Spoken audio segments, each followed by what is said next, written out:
Je peux vous dire que si vous faites rien du tout, le balance du 2e étage, même s'il faut que je fasse 15 ans de prison. Donc vous avez intérêt à faire quelque chose.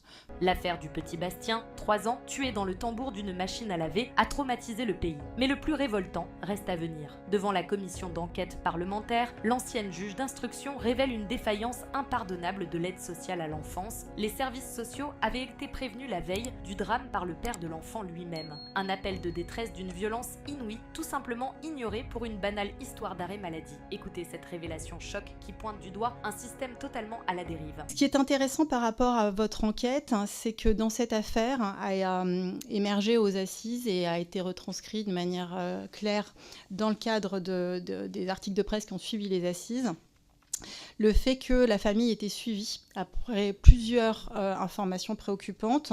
Elle était suivie par les services sociaux du département et que des propos assez durs avaient été tenus vis-à-vis de l'enfant. Ah, ok, d'accord. Très bien.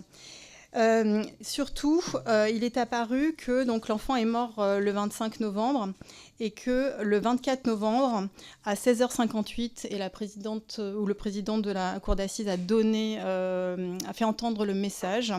Le père avait téléphoné au travailleur, à l'assistant socio-éducatif qui suivait la famille pour lui dire « C'est encore Monsieur Champenois. Bon, écoutez, il y a un gros problème avec Bastien à l'école. Il n'arrête pas de faire des bêtises. Je veux dire non-respect de ses camarades à l'école. Je peux vous dire que si vous faites rien du tout, le balance du 2e étage, même s'il faut que je fasse 15 ans de prison.